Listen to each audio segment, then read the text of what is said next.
1/3 of young Americans have a positive view of socialism, 34% there. Let's unpack why socialism is so attractive to them with Cato Institute media fellow Ricky Schlott and political commentator Joe Sweeenie. Joe, I want to start off with you first. What do you think about this whole Mamdani babysitting program, free groceries? And the same poll that we just talked about found 96% of voters, young people aged 18 to 34, they're concerned about the cost of rent, groceries, gas, utilities. This communist experiment on the biggest city, the financial capital of the world, basically New York City is the financial capital of the world, not just the country and not just New York City. It is failing miserably. Joe? Yeah, I mean, so my thoughts on the matter, Lydia, are that for younger generations or folks who are not that resourced at this point in their lives, it's easy and understandable for me to see why they are latching on to free this, free that, because they can't really see the forest through the trees. And if someone's offering me free buses, free subways, lower rent, free healthcare, and I don't understand the real costs that are imposed on me on a long-term scale, if I am impulsive or if I am someone that's just looking on a week-to-week basis and I'm struggling to pay rent, it's easy to understand why these folks are gravitating towards that. But I think one of the fundamental problems right now that we're seeing in the younger generations is they're not realizing, because they're being surrounded by propaganda, that the cause of increased costs in the city are most often liberal policies and liberal government actions, okay? Rent control is a great example.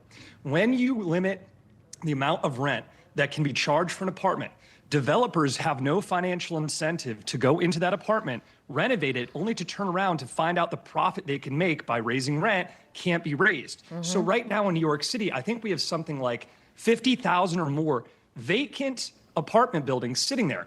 The problem is there's no financial incentive to renovate those, so it chokes the supply. And when there's a smaller supply of something, it makes it more expensive. That's why rent's high. If rent control, and it sounds paradoxical, was eliminated, that would free up all those apartment complexes, all those open units, and make rent cheaper for all of these New Yorkers in a time and place right now where rent is hitting all-time highs. They're thinking government is the solution for these problems. Government is the problem in the first place. And if you want to look at the worst landlord in New York City, look no further than the government itself. It's NYCHA. It's been around for over 90 years and it gets almost 3 million calls a year due to complaints. The government has demonstrated year after year it can't run anything. The solution isn't more government. It's less government. Absolutely. And Ricky, Democratic Socialist candidates like AOC, well, I mean, they're not, you know, Mamdani, they appeal to young voters. They use buzzwords like tax the rich. But the co-chair of the Democratic Socialists of America can't even explain how their whole financial system would actually even work. Listen to this. But we do believe in taxing the hell out of millionaires. Yeah, absolutely. Well, what does taxing the hell out of them mean? Yeah, you know, I don't have like a solid, but I think. But shouldn't you?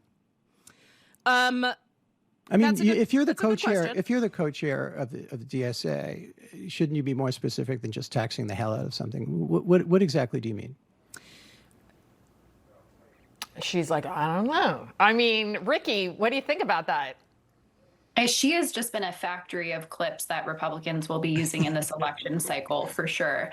But I think that this does go to the point that right now the Democratic Socialists have been pretty effective in the primary round, and they all now, whether they're formally aligned with the DSA or they're endorsed by the DSA, need to pivot and turn away from some of the more insane policies that they're pushing, which is not just increasing taxes on the richest Americans or helping people with rent and bills, but it's also abolishing the Senate, abolishing ICE, abolishing borders, getting rid of jails. And, you know, that's never going to fly in a general election.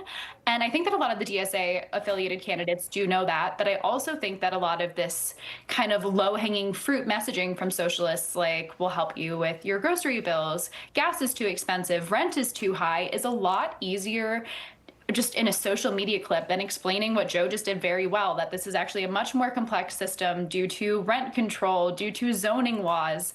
It's just harder to get that across to young people who are, you know, scrolling through the reels and they last all of 30 seconds. And Joe, before I let you go, I don't know if you're single or not, but AOC is a single lady. She dumped her longtime ginger fiance, so you might be too manly for her. She announced that she is freezing her eggs and had this message for her haters. Watch this. Don't be weird about this, even though I know all of you will be. Okay.